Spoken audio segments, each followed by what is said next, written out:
어느 겨울 저녁 시장에서 물을 훔치려던 10살 여자아이를 붙잡은 순애. 이놈아! 훔치면 경찰서 가야 돼! 하지만 아이의 헬쑥한 얼굴에 마음이 흔들렸다. 그때 아이 품에서 낡은 사진 한 장이 바닥에 떨어졌다. 엄마, 이게 뭐야?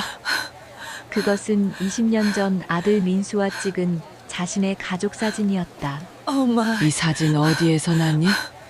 우리 엄마 방에 있었어요. 순애는 그 자리에서 얼어붙었다. 엄마. 안녕하세요, 여러분. 오늘도 마음을 따뜻하게 해줄 이야기와 함께 찾아뵙습니다. 68세 순애 할머니는 20년 전 집을 나간 아들을 기다리며 혼자 시장에서 채소 장사를 하고 계셨어요. 그런데 어느 추운 겨울 저녁, 물을 훔치려던 작은 아이 하나가 할머니의 운명을 바꿔놓았습니다. 과연 이 아이는 누구일까요? 그리고 할머니에게는 어떤 기적 같은 일이 벌어질까요? 누군가의 인생 같고 어쩌면 내 이야기 같은 이 드라마. 드라마 시작 전 무료인 구독과 좋아요 버튼 꼭 눌러주세요. 구독 버튼과 알림 설정까지 해주시면 더욱 흥미진진하고 감동적인 실화 이야기들을 가장 먼저 만나보실 수 있습니다. 그럼 오늘의 이야기 시작합니다. 서울 외곽 전통시장의 아침은 언제나 분주합니다. 새벽 5시부터 상인들이 하나둘 좌판을 펼치기 시작하면 시장 전체가 활기찬 생명력으로 가득 차죠. 그 중에서도 가장 일찍 자리를 잡는 사람이 바로 순애입니다. 어이구, 이 배추들 좀 봐요. 겉잎만 시들었지 속은 얼마나 알찬데. 순애는 올해로 68살. 시장에서 채소 장사를 한 지도 벌써 20년이 넘었습니다. 주름진 손으로 배추를 하나하나 정성스럽게 다듬으며 지나가는 손님들에게 정겨운 목소리로 말을 건넵니다. 허리는 구부정해졌지만 목소리만큼은 여전히 또렷하죠. 새벽 공기는 차갑지만 순애의 마음속에는 언제나 따뜻한 온기가 흐르고 있었습니다. 바로 20년 전 집을 나간 외아들 민수에 대한 그리움이었어요. 남편을 일찍 여의고 혼자서 아들을 키웠는데 그 아들마저 어느 날 갑자기 짐을 싸서 나가버렸거든요. 그때가 민수 나이 28이었으니까 지금쯤이면 48살이 되었을 텐데요. 아줌마, 배추 한 포기에 얼마예요? 순애의 생각을 끄는 것은 중년 여성의 목소리였습니다. 순애는 얼른 정신을 차리고 밝은 미소를 지었어요. 3,000원이에요. 요즘 배추값이 많이 올랐거든요. 그래도 우리 배추는 농약 안 친 거라 안심하고 드셔도 됩니다. 다른 데보다 조금 비싸네요. 좀 깎아주세요. 에이, 이미 싸게 드리는 건데요. 시장 한 바퀴 돌아보세요. 우리가 제일 쌉니다. 이런 흥정은 하루에도 수십 번 반복되는 일상이었습니다. 순애는 익숙하게 손님과 가격을 조율했지만 마음 한편으로는 늘 같은 생각을 하고 있었어요. 내 피부치는 어디서 어떻게 살고 있을까 하는 생각이었죠. 민수가 집을 나간 이유는 지금도 정확히 알 수 없었습니다. 그날 아침도 평범했어요. 순애가 아침을 차려주고 민수는 잘 다녀오겠습니다 하며 집을 나갔거든요. 그런데 저녁이 되어도 돌아오지 않더니 며칠 후 집만 사라져 있었습니다. 편지 한 장, 말 한마디 없이 말이에요. 순애야, 또 멍하니 앉아있네. 장사는 안 하고. 옆 좌판에서 생선을 파는 영자가 순애를 툭 치며 말했습니다. 영자는 순애와 같은 또래로 이 시장에서 가장 오래된 상인 중 하나였어요. 순애보다 먼저 시장에 나와 장사를 시작했고 순애가 힘들 때마다 든든한 버팀목이 되어주었습니다. 아, 영자 언니.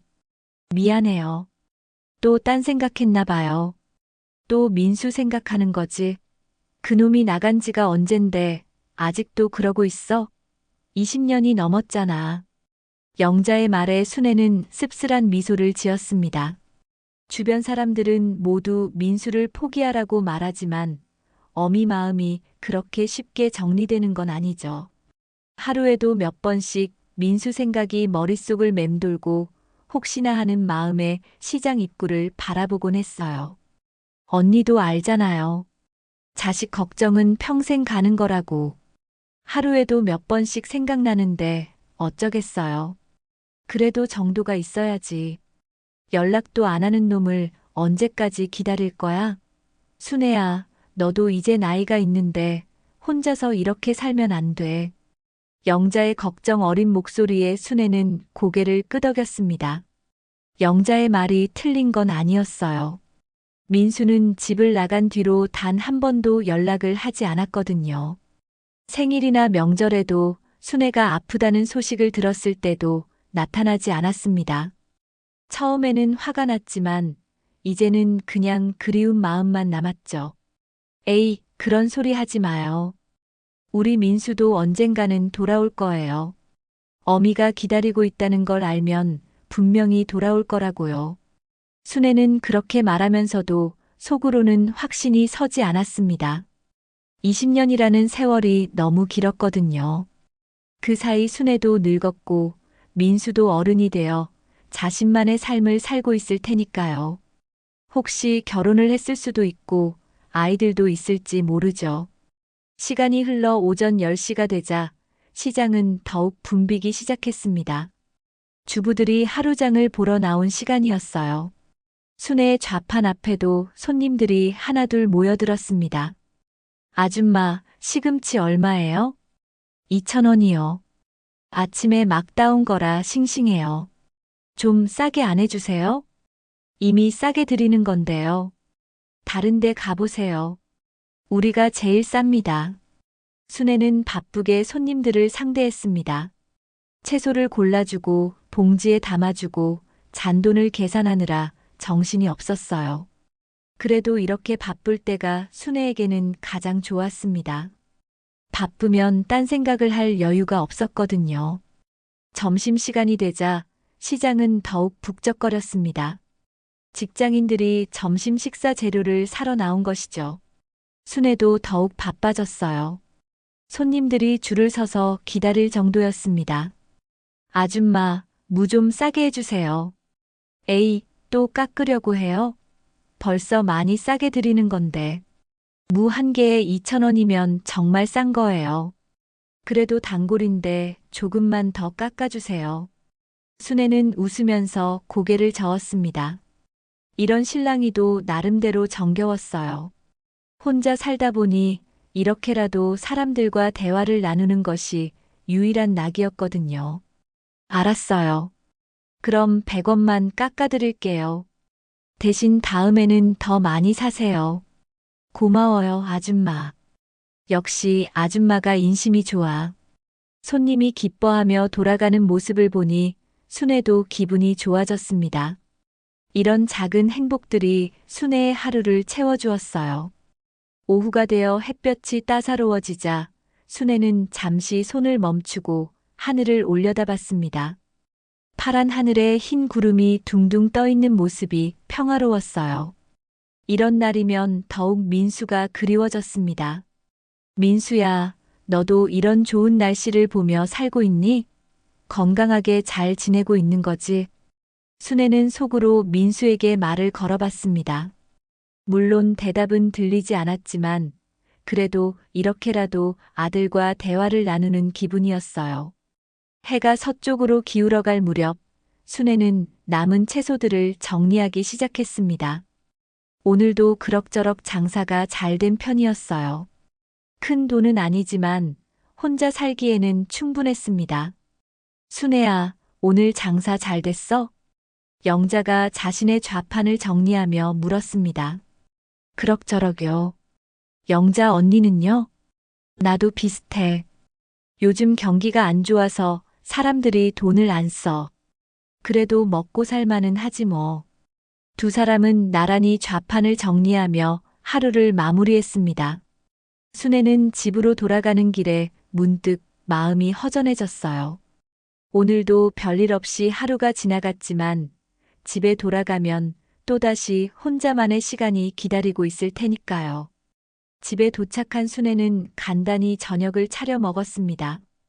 혼자 먹는 밥이라 맛이 없었지만 그래도 챙겨 먹어야 했어요.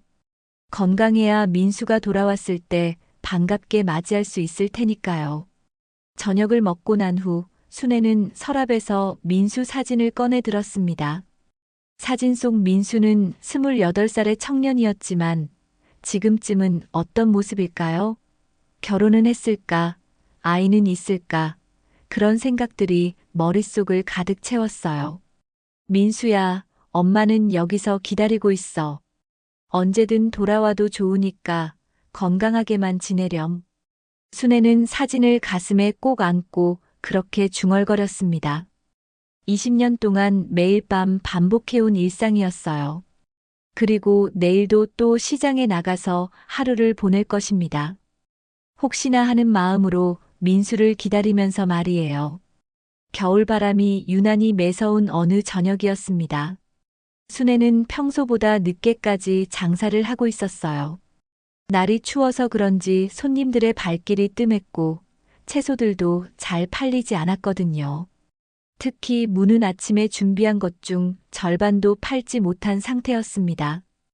에이고, 오늘은 정말 안 되는구나. 순애는 한숨을 쉬며 남은 무들을 바라봤습니다. 이대로 집에 가져가기에는 너무 많고 그렇다고 버리기에는 아까웠어요. 이런 날이면 항상 민수 생각이 더 간절해집니다. 아들이 있었다면 이런 걱정은 하지 않아도 될 텐데 말이죠. 시장 안 가로등이 하나둘 켜지기 시작했고 다른 상인들도 벌써 좌판을 정리하고 있었습니다. 영자도 생선들을 얼음통에 담으며 하루를 마무리하고 있었어요. 순애야, 오늘 장사 어땠어? 별로 안 됐어요. 무가 너무 많이 남았네요. 에이, 그럼 내일 또 팔면 되지. 걱정 마. 영자는 순애를 위로하며 먼저 집으로 돌아갔습니다. 이제 시장에는 순애와 몇몇 상인들만 남았어요. 순애도 슬슬 짐을 챙겨야 할 시간이었습니다. 그런데 그때였습니다. 좌판 모서리 그늘진 곳에서 뭔가 움직이는 그림자가 보였거든요. 순애는 눈을 찡그리며 자세히 들여다봤어요. 저건 뭐지? 어둠 속에서 작은 아이 하나가 몸을 웅크리고 앉아 있는 것이 보였습니다. 10살 정도로 보이는 여자아이였는데 얇은 외투만 입고 있어서 추위에 덜덜 떨고 있었어요. 아이는 순애가 보고 있는 줄도 모르고 주변을 살피더니 조심스럽게 좌판 쪽으로 다가왔습니다. 순애는 숨을 죽이고 아이의 행동을 지켜봤어요. 아이는 겁에 질린 듯 두리번거리더니 무 하나를 슬쩍 집어들었습니다. 이놈아! 순애는 벌떡 일어나며 큰 소리를 쳤습니다. 아이는 깜짝 놀라 무를 떨어뜨리고 도망치려 했어요. 하지만 순애가 더 빨랐습니다. 어디 가려고 그래? 훔치면 경찰서 가야 돼. 순애는 아이의 팔목을 붙잡으며 호통을 쳤습니다. 그런데 가까이서 본 아이의 모습이 너무 안쓰러웠어요. 얼굴은 헬쑥하고 입술은 파랗게 질려 있었거든요. 게다가 옷도 너무 얇아서 추위에 견디기 힘들어 보였습니다. 아줌마, 죄송해요. 정말 죄송해요. 아이는 울음을 터뜨리며 사과했습니다. 작은 어깨가 흔들리는 모습을 보니 순애의 마음이 조금 누그러졌지만 그래도 훔치는 것은 잘못된 일이었어요. 죄송하다고 해서 되는 일이야? 너 부모님은 어디 계시는데 이런 짓을 하고 다니니? 엄마가 아파서 먹을 게 없어요. 아이는 말을 잇지 못하고 계속 울기만 했습니다. 순애는 아이의 모습을 보니 옛날 어린 민수가 생각났어요. 민수도 어렸을 때 잘못을 하면 이렇게 울곤 했거든요. 그런데 그때 아이가 품속에서 뭔가 흘린 것이 순애 눈에 띄었습니다. 작은 종이 조각이었는데 바람에 날려 순애 발 앞까지 굴러왔어요. 순애는 무심코 그 종이 조각을 주워 들었습니다. 그런데 그것을 보는 순간 순애는 말 그대로 얼어붙고 말았어요. 그것은 바로 자신의 옛 가족 사진이었거든요. 이게 뭐야? 사진 속에는 젊은 시절의 순애와 남편, 그리고 20살 무렵의 민수가 함께 찍혀 있었습니다. 20년도 더 된 오래된 사진이었지만 순애는 그 사진을 절대 잊을 수 없었어요. 민수가 군대에서 휴가 나왔을 때 동네 사진관에서 찍었던 사진이었거든요. 너 이 사진을 어디서 구했니? 순애는 떨리는 목소리로 아이에게 물었습니다. 아이는 순애가 갑자기 달라진 모습에 더욱 무서워하며 뒤로 물러섰어요. 그건 우리 집에, 우리 엄마 방에 있었어요. 순애는 머리가 하얘졌습니다. 도대체 무슨 일인지 이해할 수 없었어요. 20년 전에 찍은 자신의 가족 사진이 어떻게 이 아이 집에 있다는 말인지 알 수가 없었거든요. 너 엄마가 누구니? 김미영이에요. 김미영. 순애가 전혀 모르는 이름이었습니다. 하지만 분명히 이 아이와 자신 사이에 뭔가 연결고리가 있을 거라는 확신이 들었어요. 미영이가 너 엄마구나. 그럼 너 아빠는 누구야? 아빠는 박민수예요. 하지만 우리를 버렸어요. 그 순간 순애는 온몸에 전율이 흘렀습니다. 박민수. 바로 자신의 아들 이름이었거든요. 순애는 다리에 힘이 풀려 주저앉을 뻔했습니다. 민수. 박민수라고 했니? 네. 그런데 아빠는 우리를 버리고 갔어요. 엄마가 계속 울면서 그랬어요. 순애는 말문이 막혔습니다. 이 아이가 정말 자신의 손녀라는 것일까요? 20년 동안 소식을 듣지 못했던 아들에게 이런 딸이 있었다는 말인가요? 너 이름이 뭐니? 김서영이에요. 서영. 순애는 그 이름을 듣고 더욱 놀랐습니다. 민수가 어렸을 때 만약 딸이 생기면 서영이라고 이름을 짓겠다고 말했던 기억이 났거든요. 순애는 떨리는 손으로 서영이의 어깨를 붙잡았습니다. 아이의 얼굴을 자세히 들여다보니 민수를 닮은 구석이 분명히 있었어요. 특히 눈매가 민수와 똑같았습니다. 서영아, 할머니가 너희 집에 같이 가도 될까? 서영이는 순애의 제안에 망설이는 기색을 보였습니다. 낯선 어른을 따라가는 것이 무서웠던 모양이에요. 하지만 추위와 배고픔이 두려움보다 컸는지 결국 고개를 끄덕였습니다. 할머니, 정말 우리 집에 가실 거예요? 그래, 서영아. 할머니가 너희 엄마도 만나보고 싶어. 순애는 마음이 급했지만 아이를 놀라게 하지 않으려 애써 차분한 목소리로 말했습니다. 서영이는 순애의 손을 잡고 시장을 벗어나기 시작했어요. 두 사람이 걸어간 곳은 시장에서 그리 멀지 않은 낡은 주택가였습니다. 좁은 골목길을 따라 걷다 보니 허름한 다세대 주택이 나타났어요. 서영이는 그 건물의 2층으로 순애를 안내했습니다. 여기에요. 우리 집이요. 서영이가 가리킨 곳은 고시원 같은 작은 방이었습니다. 문을 열자마자 곰팡이 냄새와 함께 차가운 공기가 흘러나왔어요. 순애는 마음이 아팠습니다. 자신의 손녀가 이런 곳에서 살고 있었다니요. 방 안은 정말 작았습니다. 겨우 4대 평 정도 되는 공간에 낡은 2층 침대 하나와 작은 냉장고, 그리고 전기밥솥이 전부였어요. 그런데 침대 아래쪽에서 신음소리가 들려왔습니다. 엄마, 나왔어요. 그리고 할머니도 왔어요. 서영이의 목소리에 침대에서 여자가 몸을 일으켰습니다. 30대 중반으로 보이는 여성이었는데 얼굴이 많이 야윈 상태였어요. 열이 있는지 뺨이 붉게 달아올라 있었습니다. 서영아, 할머니가 누구야? 그리고 너 어디 갔다 왔어? 미영이는 침대에서 일어나려다가 어지러운지 다시 주저앉았습니다. 순애는 그런 미영이를 보며 가슴이 먹먹해졌어요. 안녕하세요. 저는 박순애라고 합니다. 순애가 자신을 소개하자 미영이는 깜짝 놀란 표정을 지었습니다. 박 씨 성을 들으니 뭔가 떠오르는 게 있는 모양이었어요. 혹시 박민수 씨와 관련이 있으신가요? 민수가 제 아들입니다. 순애의 대답에 미영이는 얼굴이 하얘졌습니다. 그리고는 서영이를 자신 뒤로 숨기며 경계하는 눈빛을 보냈어요. 왜 여기 오셨어요? 그 사람이 보낸 거예요? 아니에요. 민수는 20년 전에 집을 나간 뒤로 연락이 안 돼요. 오늘 우연히 서영이를 만났는데 제 옛 가족 사진을 가지고 있더라고요.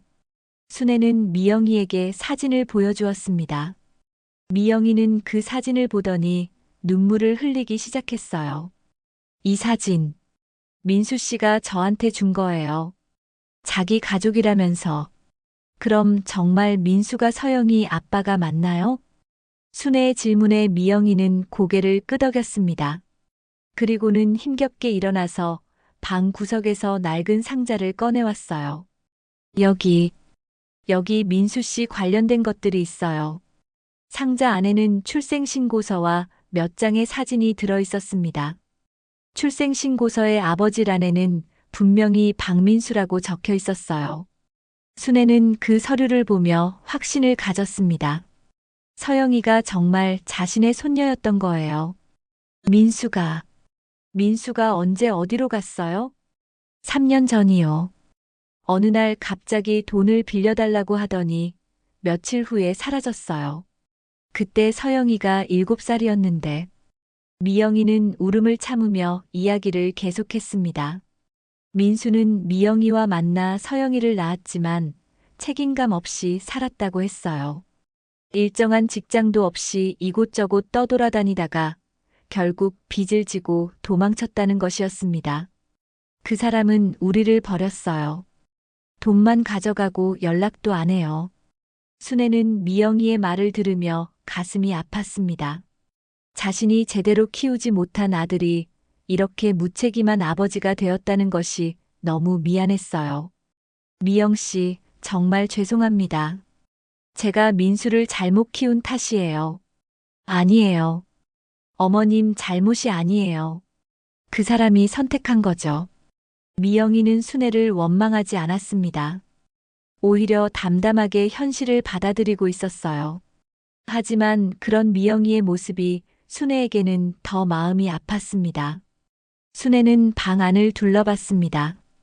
냉장고는 거의 비어 있었고 전기요금 고지서가 쌓여 있는 것을 봐서는 생활이 정말 어려운 상태인 것 같았어요. 미영 씨는 지금 무슨 일을 하세요? 편의점에서 야간 알바를 했는데 몸이 안 좋아져서 며칠 전부터 못 나가고 있어요. 미영이는 기침을 하며 대답했습니다. 열이 있는 상태에서도 일을 하려고 했지만 몸이 따라주지 않았던 모양이에요. 서영이는 학교는 다니고 있나요? 네, 다니고 있어요. 그런데 급식비며 준비물 값이며 힘들어요.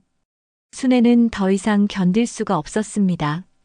자신의 손녀와 며느리가 이런 어려운 상황에서 살고 있다는 것을 알고 나니 가만히 있을 수가 없었어요.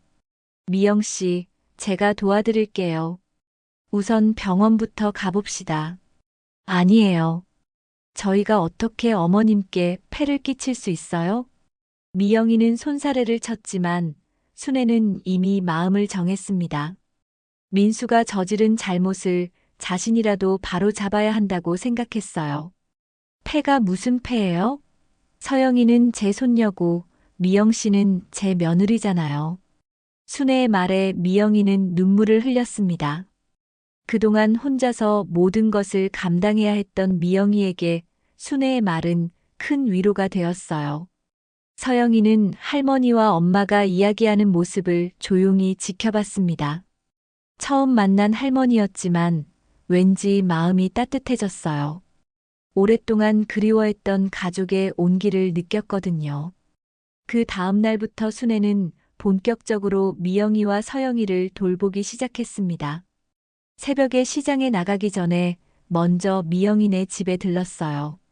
죽을 끓여서 가져다 주고 서영이 등교 준비도 도와주었습니다. 할머니, 정말 고마워요. 서영이는 할머니가 싸준 도시락을 받으며 환하게 웃었습니다.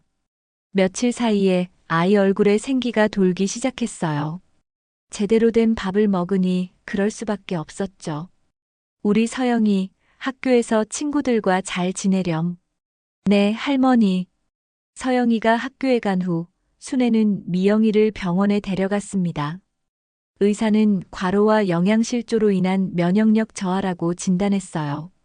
며칠간 약물 치료를 받으면 회복될 것이라고 했습니다. 하지만 문제는 따로 있었습니다. 순애가 미영이 모녀를 돕고 있다는 소문이 시장에 퍼진 것이었어요. 처음에는 좋은 일한다며 칭찬하던 사람들이 점점 다른 이야기를 하기 시작했습니다. 순애야, 그 여자 정체를 제대로 알아본 거야? 영자가 걱정스러운 목소리로 순애에게 물었습니다. 순애는 고개를 갸웃거렸어요. 무슨 소리예요? 정체가 뭐가 있어요? 아니, 그런 게 아니라 요즘 사기꾼들이 많잖아. 혹시 너를 이용하려는 건 아닐까 싶어서. 영자만이 아니었습니다. 다른 상인들도 하나둘 순애에게 조심하라는 말을 하기 시작했어요. 특히 과일 가게를 하는 정숙이는 더욱 직설적이었습니다. 순애 언니, 정말 그 여자가 언니 며느리가 맞아요? 20년 동안 연락도 안 하던 아들이 갑자기 며느리랑 손녀를 보낸다고요? 정수가 그런 말 하지 마. 서영이는 분명히 우리 민수 딸이야. 그걸 어떻게 확신해요? 요즘 DNA 검사도 있는데 그런 걸로 확인해 보셨어요? 정숙의 말에 순애는 당황했습니다. DNA 검사까지 해야 하나 하는 생각이 들었지만 서영이를 보면 민수를 닮은 게 확실했어요. 굳이 그런 검사를 할 필요가 있을까 싶었습니다. 며칠 후 더 큰 문제가 생겼습니다. 시장 근처에 살던 박씨 아저씨가 순애를 찾아왔어요. 박씨 아저씨는 예전에 민수와 같은 직장에서 일했던 사람이었습니다. 순애 씨, 잠깐 이야기 좀 할까요? 박씨 아저씨는 심각한 표정으로 순애를 불렀습니다. 순애는 불안한 마음으로 아저씨를 따라갔어요. 무슨 일이세요? 민수 일로 하고 싶은 말이 있어요. 그 김미영이라는 여자 말인데 제가 알아보니까 좀 문제가 있더라고요. 박씨 아저씨의 말에 순애는 깜짝 놀랐습니다. 미영이에게 무슨 문제가 있다는 걸까요? 무슨 문제요? 그 여자 예전에 다른 남자들한테도 같은 식으로 접근했던 전력이 있어요. 아이를 데리고 다니면서 동정심을 유발하고 돈을 뜯어내는 수법이죠. 순애는 머리가 띵했습니다. 설마 미영이가 자신을 속인 것일까요? 그런데 서영이는 분명히 우리 민수를 닮았어요. 그건 우연일 수도 있잖아요. 아니면 정말 민수 아이일 수도 있고. 하지만 그 여자가 순애 씨를 이용하려는 건 분명해 보여요. 박씨 아저씨는 계속해서 미영이의 과거에 대해 이야기했습니다. 빚에 쫓겨 이곳저곳 도망 다니며 살았고 남자들을 만나서는 돈을 빌린 후 사라지곤 했다는 것이었어요. 정말 그런 일이 있었나요? 네, 제가 직접 확인한 것들이에요. 순애 씨, 조심하세요. 그 여자한테 너무 많이 휘둘리지 마시고. 박씨 아저씨가 돌아간 후 순애는 혼란에 빠졌습니다. 정말 미영이가 자신을 속인 것일까요? 아니면 박씨 아저씨가 잘못 알고 있는 것일까요?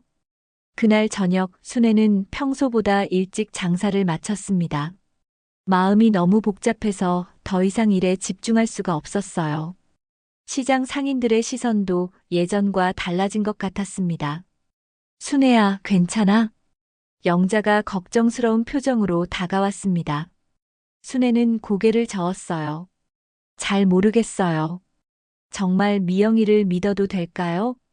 글쎄, 나도 잘 모르겠어. 하지만 너무 성급하게 판단하지는 말자.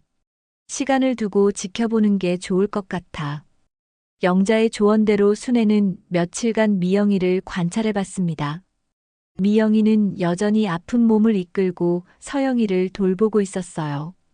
순애가 가져다 준 음식도 자신은 조금만 먹고 서영이에게 더 많이 주었습니다. 엄마도 많이 드세요. 괜찮아, 서영아. 엄마는 배가 안 고파. 이런 모습을 보면서 순애는 미영이가 정말 나쁜 사람일까 하는 의문이 들었습니다.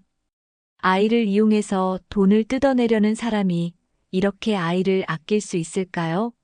하지만 박씨 아저씨의 말도 계속 머릿속에 맴돌았습니다. 혹시 자신이 너무 순진하게 속고 있는 건 아닐까요? 어느 날 밤 순애는 결심을 했습니다. 직접 미영이의 과거를 확인해 보기로 한 것이에요. 동사무소에 가서 주민등록 등본도 떼어보고 예전에 살았던 동네 사람들도 만나볼 생각이었습니다. 진실이 뭔지 알아야겠어. 순애는 밤늦게까지 고민하며 새벽을 맞았습니다. 내일부터 본격적으로 미영이에 대해 알아볼 계획이었어요. 서영이가 정말 자신의 손녀가 맞는지, 미영이가 정말 믿을 만한 사람인지 확실히 해야겠다고 생각했습니다. 다음 날 아침 순애는 평소보다 일찍 일어났습니다. 미영이에 대한 진실을 알아보겠다고 마음먹었지만 막상 어디서부터 시작해야 할지 막막했어요. 그래도 일단 동사무소부터 가보기로 했습니다.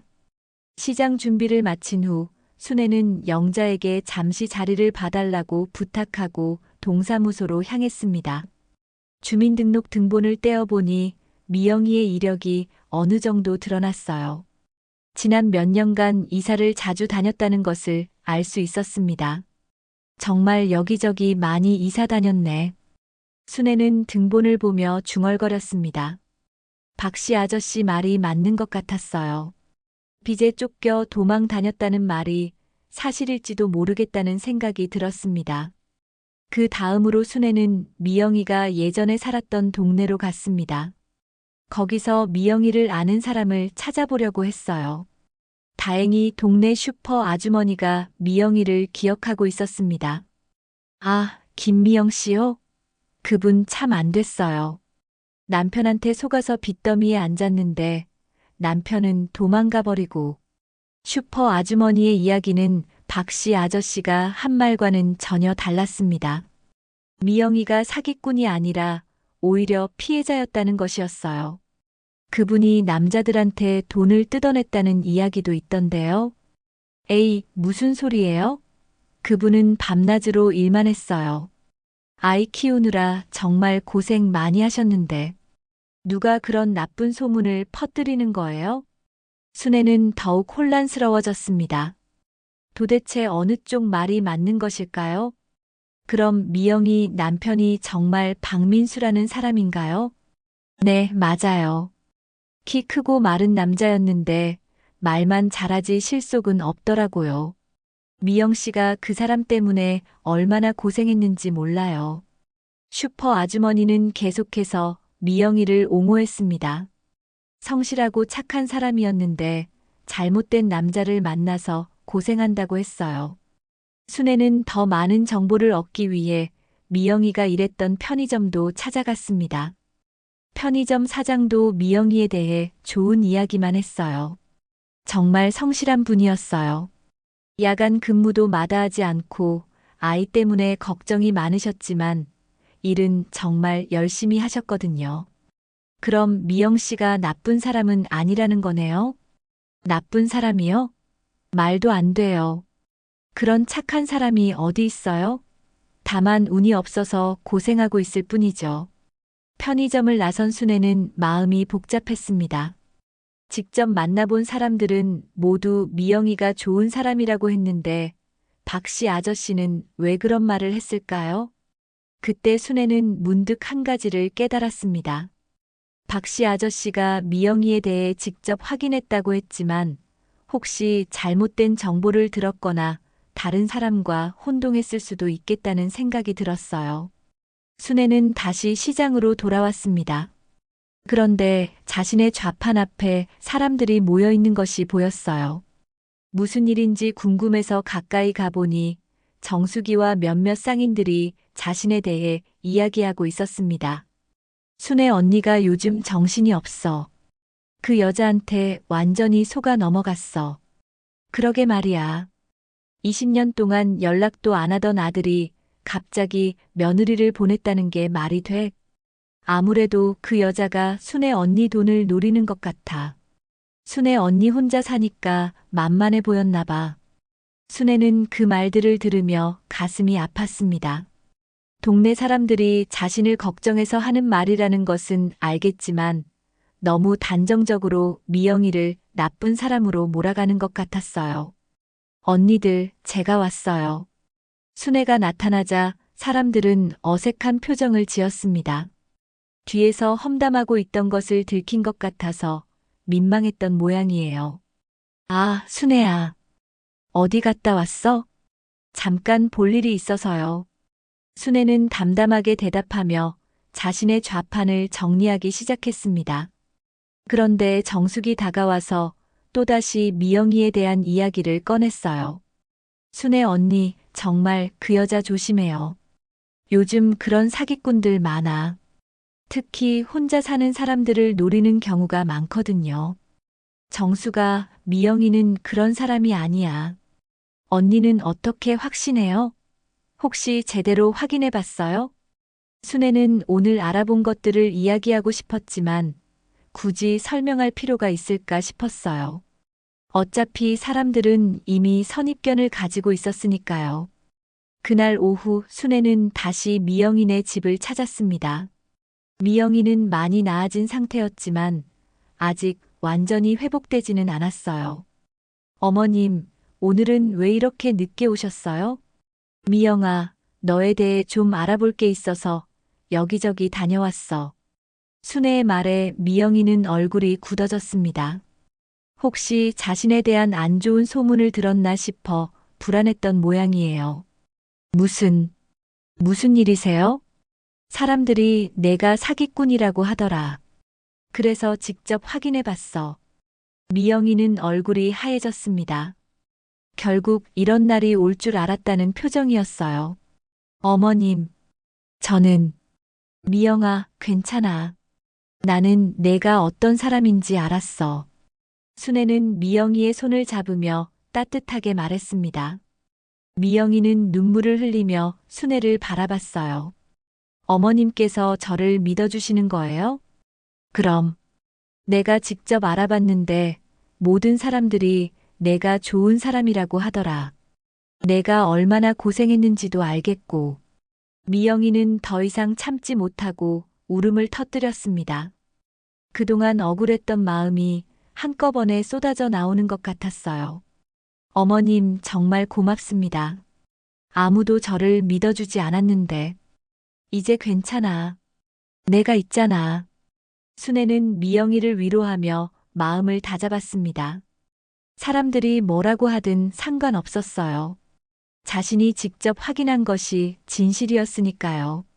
그런데 문제는 시장 사람들의 시선이었습니다. 순애가 미영이를 계속 도운다는 것을 알고는 더욱 따가운 시선을 보내기 시작했어요. 심지어 일부 손님들도 순애를 피하기 시작했습니다. 저 아줌마 요즘 사기꾼한테 속았다면서? 그러게. 나이 먹고 철없이. 이런 수군거림들이 순애의 귀에 들려왔습니다.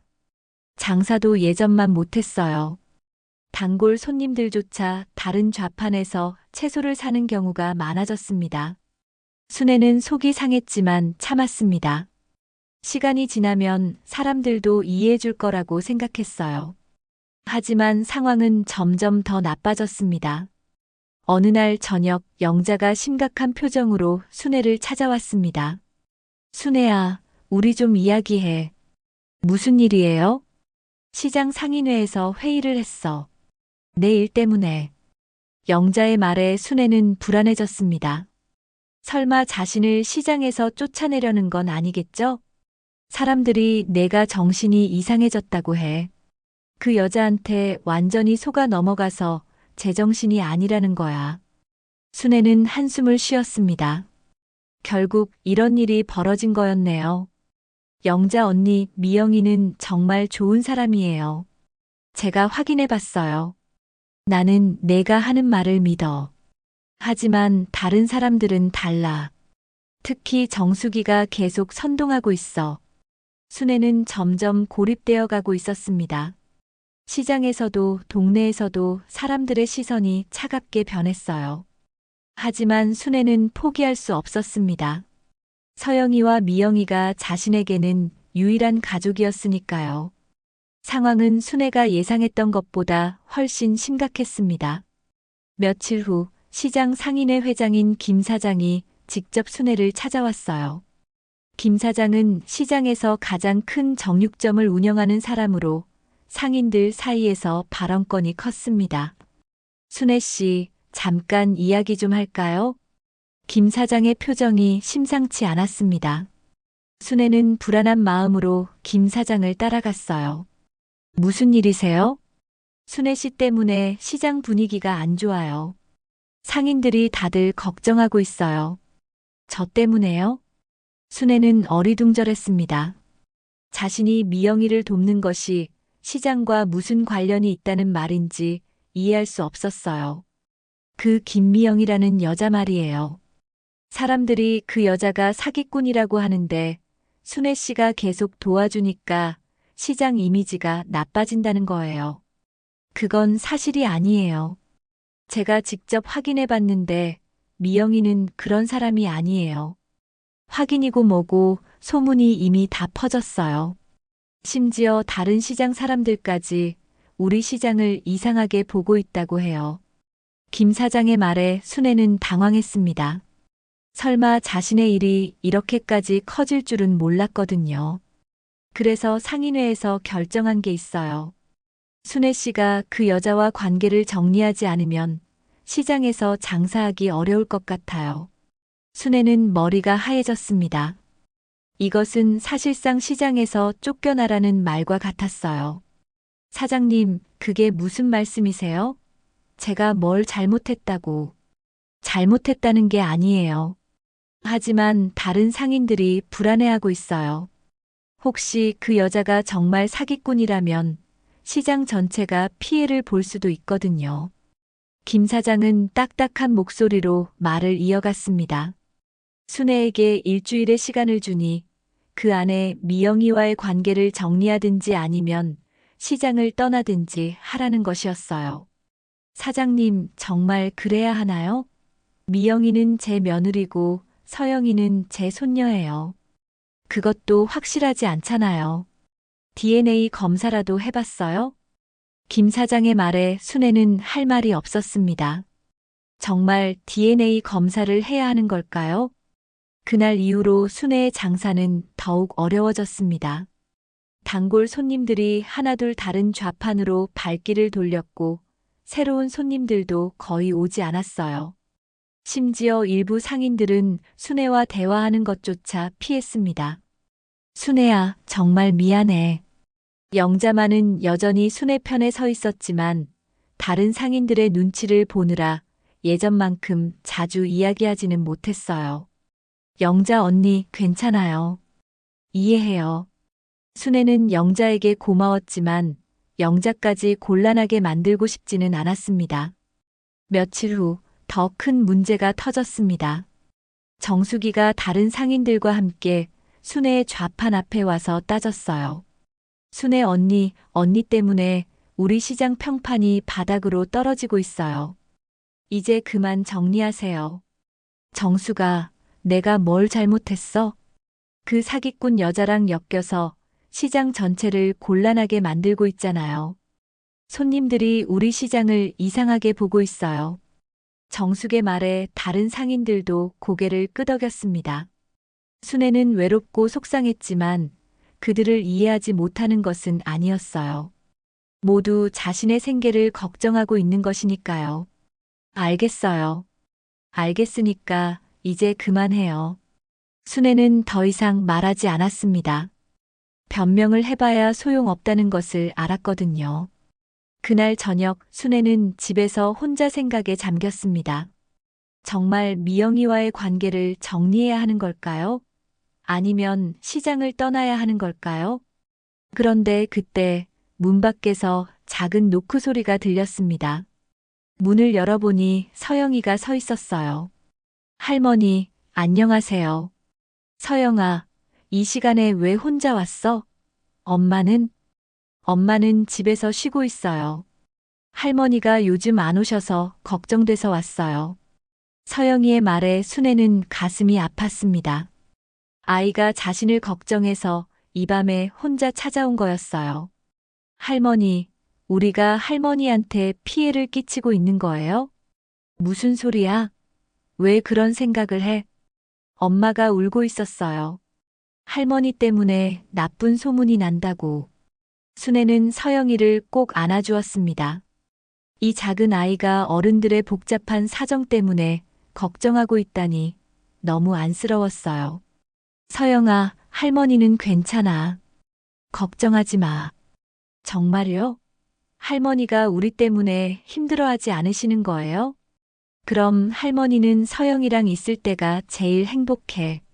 순애는 서영이와 함께 저녁을 먹으며 이야기를 나눴습니다. 아이는 학교에서 있었던 일들을 신나게 이야기했고, 순애는 그런 서영이를 보며 마음이 따뜻해졌어요. 할머니, 저희가 정말 할머니 가족이 맞죠? 서영이의 질문에 순애는 잠시 망설였습니다. 사람들이 DNA 검사를 하라고 하는데 정말 해야 하는 걸까요? 서영아, 할머니가 너를 보면 우리 민수 아빠가 생각나. 정말 많이 닮았어. 그럼 우리가 진짜 가족이네요. 서영이는 환하게 웃으며 순애에게 안겼습니다. 순애는 그 순간 모든 것을 결심했어요. 서영아, 할머니가 약속할게. 무슨 일이 있어도 너희를 지켜줄 거야. 정말요? 정말이야. 할머니가 있는 한 너희는 안전해. 그날 밤 순애는 잠들기 전에 오랫동안 고민했습니다. 시장을 떠나는 것이 좋을까? 아니면 끝까지 버티는 것이 좋을까? 하지만 결론은 정해져 있었어요. 서영이와 미영이를 포기할 수는 없었습니다. 다음 날 아침 순애는 평소보다 일찍 시장에 나갔습니다. 오늘도 어려운 하루가 될 것 같았지만 그래도 포기하지 않기로 했어요. 가족을 지키기 위해서라면 어떤 시련도 견뎌낼 수 있었습니다. 오늘도 화이팅! 순애는 작게 중얼거리며 좌판을 정리하기 시작했습니다. 비록 손님들은 줄어들었지만 그래도 할 일은 해야 했어요. 그리고 언젠가는 사람들이 진실을 알게 될 거라고 믿었습니다. 순애가 끝까지 버티겠다고 마음먹은 지 사흘째 되는 날, 예상치 못한 일이 벌어졌습니다. 아침 일찍 시장에 나간 순애는 자신의 좌판 앞에 쓰러져 있는 미영이를 발견했어요. 미영아, 미영아. 순애는 급히 달려가 미영이를 일으켰습니다. 미영이는 의식은 있었지만 얼굴이 창백하고 식은땀을 흘리고 있었어요. 어머님, 죄송해요. 서영이가. 미영이는 제대로 말을 잇지 못했습니다. 순애는 재빨리 119에 신고했고 구급차가 도착할 때까지 미영이를 돌봤어요. 미영아, 서영이가 어떻게 됐어? 서영이는 어디 있어? 병원에. 응급실에. 미영이의 말을 들은 순애는 머리가 하얘졌습니다. 서영이에게 무슨 일이 생긴 것일까요? 구급차가 도착했고 순애는 미영이와 함께 병원으로 갔습니다. 병원 응급실에 도착하자 순애는 서영이를 찾아 헤맸어요. 서영이 어디 있어요? 김서영이요. 간호사의 안내로 찾아간 병실에서 순애는 의식을 잃고 누워있는 서영이를 발견했습니다. 아이는 산소 마스크를 끼고 있었고 각종 의료기기가 연결되어 있었어요. 의사 선생님, 이 아이가 어떻게 된 건가요? 급성 폐렴입니다. 영양실조와 과로로 인해 면역력이 떨어진 상태에서 감기가 악화된 것 같습니다. 상당히 위험한 상태예요. 의사의 설명에 순애는 다리에 힘이 풀렸습니다. 자신의 손녀가 이렇게 아픈 줄도 모르고 있었다니요. 그럼 생명에 지장은 없겠죠? 지금 상태로는 장담할 수 없습니다. 며칠 더 지켜봐야 해요. 다행히 어린 나이라서 회복력이 있겠지만, 순애는 서영이 침대 옆에 앉아 아이의 작은 손을 잡았습니다. 차갑게 식어 있는 서영이의 손을 만지니 눈물이 나왔어요. 서영아, 할머니가 여기 있어. 괜찮을 거야. 그때 미영이가 휠체어를 타고 들어왔습니다. 미영이 역시 탈수와 과로로 수액을 맞고 있는 상태였어요. 어머님, 정말 죄송해요. 제가 서영이를 제대로 돌보지 못해서. 미영아, 괜찮아.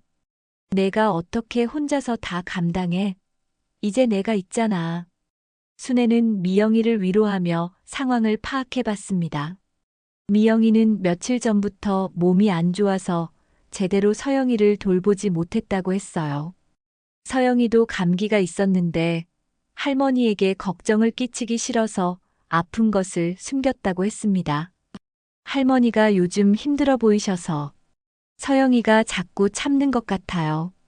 미영이의 말에 순애는 가슴이 찢어질 것 같았습니다. 자신 때문에 아이가 아픈 것도 참고 있었다니요. 그때 병실 문이 열리며 영자가 들어왔습니다. 영자는 시장에서 순애가 갑자기 사라진 것을 보고 걱정이 되어 병원까지 찾아온 것이었어요. 순애야, 여기서 뭐 하고 있어? 시장 사람들이 다 찾고 있어. 영자 언니, 서영이가 많이 아파요. 순애는 영자에게 상황을 설명했습니다. 영자는 서영이를 보더니 안쓰러운 표정을 지었어요. 에이고, 이 예쁜 아이가 얼마나 아팠으면 이렇게까지 됐을까. 영자는 서영이의 이마를 만져보며 걱정스러워했습니다. 그런데 그때 서영이가 천천히 눈을 떴어요. 할머니.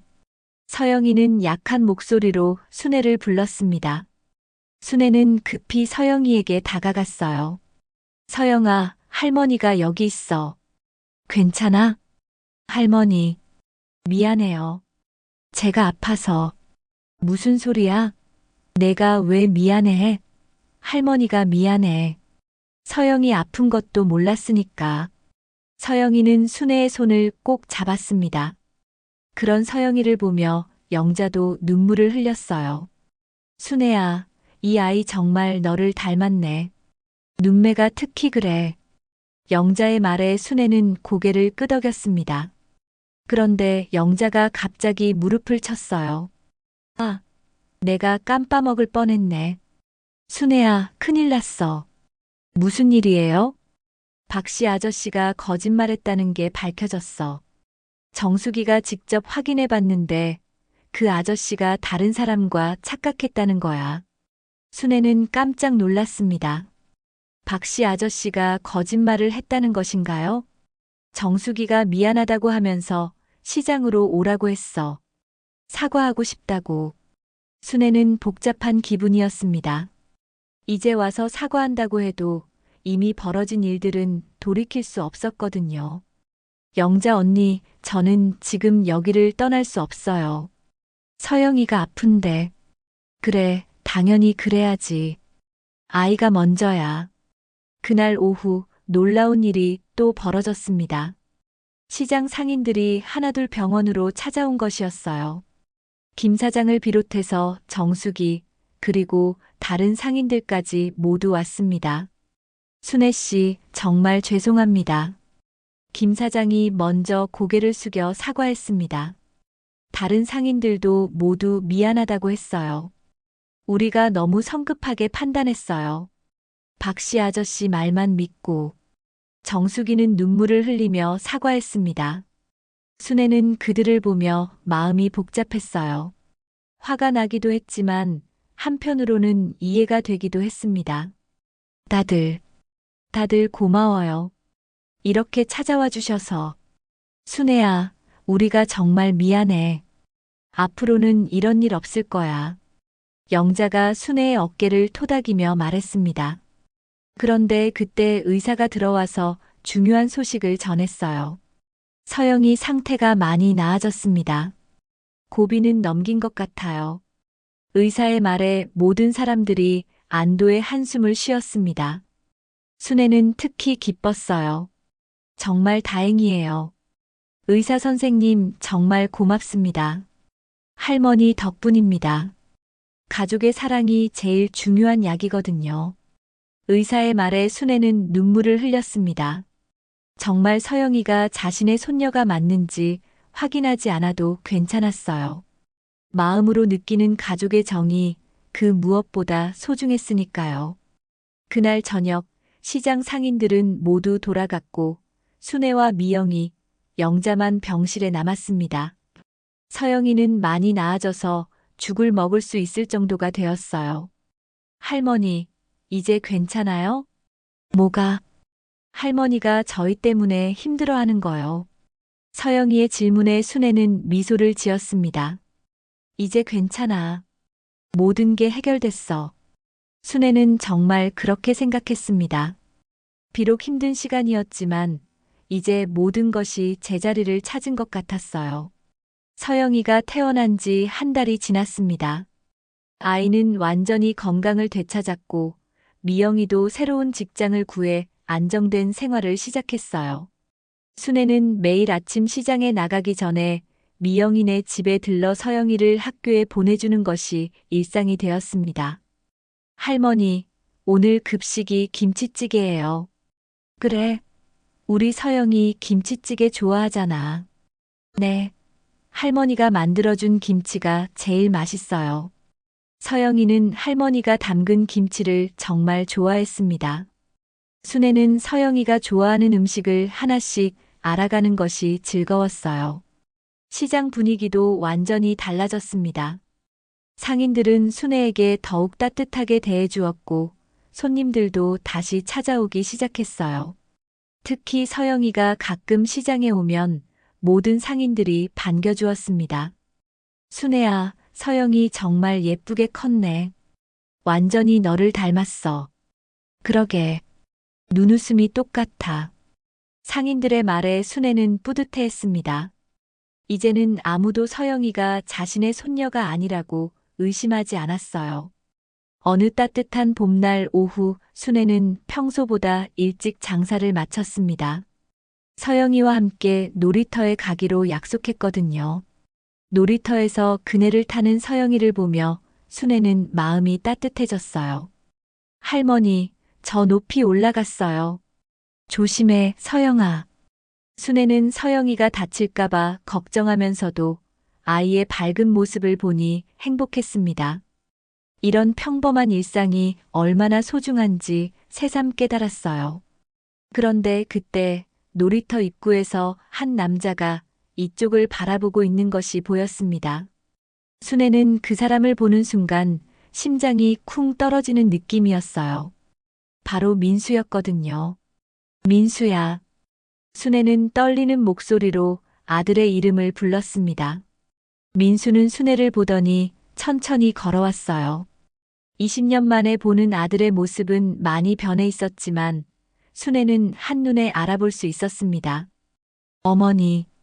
민수도 떨리는 목소리로 순애를 불렀습니다. 그런데 서영이가 그네에서 내려와 민수를 향해 뛰어갔어요. 아빠. 서영이는 민수를 보자마자 달려가 안겼습니다.